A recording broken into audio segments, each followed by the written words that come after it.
Okay, guys, this is going to be, if any of y'all have ever seen Brother Chooch on his channel TOL, which stands for Thinking Out Loud, this is going to be kind of like a Thinking Out Loud video.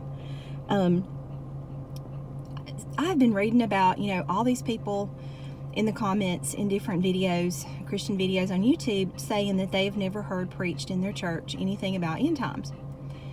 And so I just, started thinking about, why would that be? Look at this. These are the Canadian geese. They've come to visit. They're on their way south, and so they have come to visit. And here are our nice little white geese. And actually, these 4 geese that are with them, these are 2 Canadian geese that stayed all year from last year, and they have 2 of their little baby geese that have grown up now, and so they're all like one nice big happy goose family with the white geese and the Canadian geese. And then these are the visitors. I'm going to try and not move really quickly so I don't make you dizzy.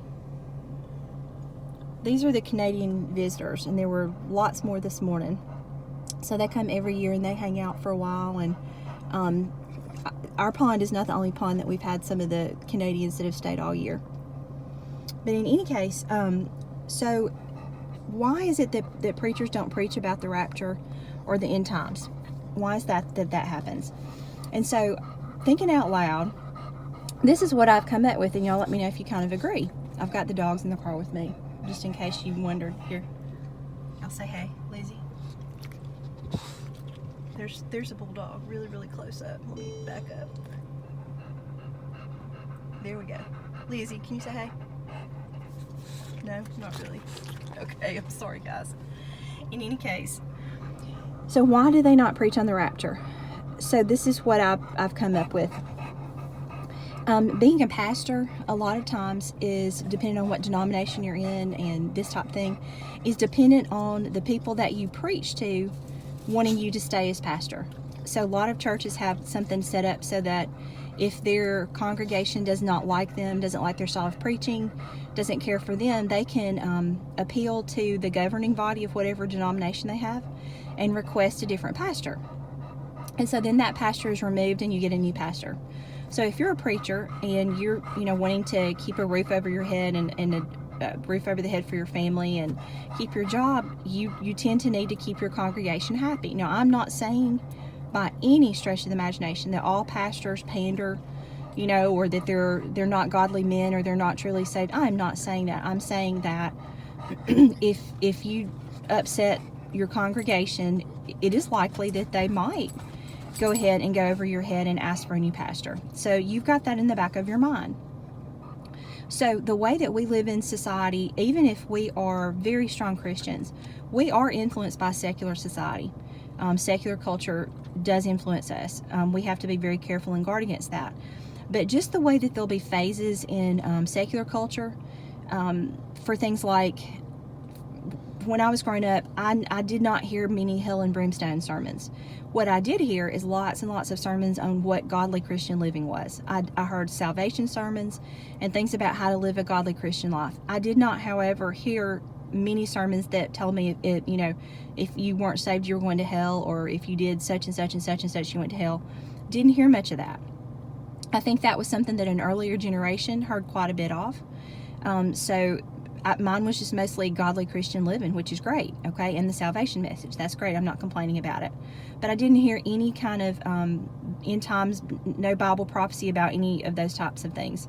I found that out myself, as I've said in another video, by listening to Christian radio. When I was almost 30, it was the first time I really understood about the rapture, or had any idea about how to read the book of Revelation and make it make sense to myself. So that was my experience. So if you fast forward a few years, the next generation, the types of things that they listened to, because secular society was all about self-actualization and reaching your highest potential and, feel good kind of stuff. A lot of the sermons that they hear are about reaching your fullest potential and, all the good stuff the Bible gives you. Tell me about the good stuff. And there's lots of good stuff in the Bible. But when you emphasize that over salvation message and over, there is some hell and brimstone in the Bible, over, these are sins that are going to condemn you, or whatever. When you get out of balance, that's not a good thing. So we're in a society now where basically people don't want to hear negative stuff. They think the news is negative enough. Every time they turn on the television, oh, here comes some more. Every time they turn on the television, it's something else. It's some other horrible death, horrible riots, horrible natural disaster, or people just being hateful to each other about the election.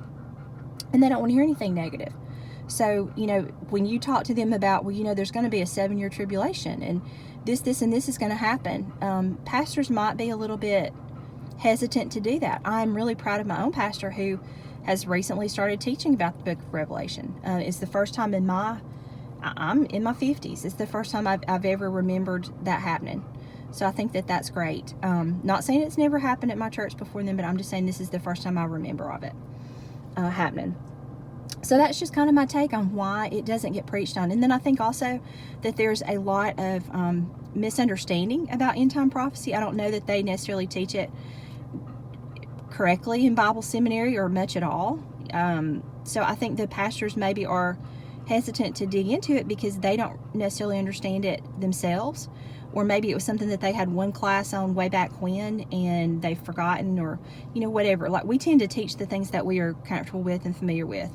So it might be that they could teach all day long on godly living or the promises in the Bible, but when it gets into, well, what does that really mean in chapter 4 in Revelation, when the angel tells John, come up here, what does that really mean? So it may be that they kind of avoid it. So those are just some of my thinking out loud kind of thoughts, and I want to hear what y'all think. I want to hear why y'all think that it is that regular mainstream churches, or most churches, 90% of them, guys, that's what the studies are saying, 90% of them do not preach on the end times. So I want to hear what y'all think the reasoning is, and I hope y'all are having a wonderful day. And if you have any questions or comments, leave them in the comments. Thanks so much, y'all. Bye.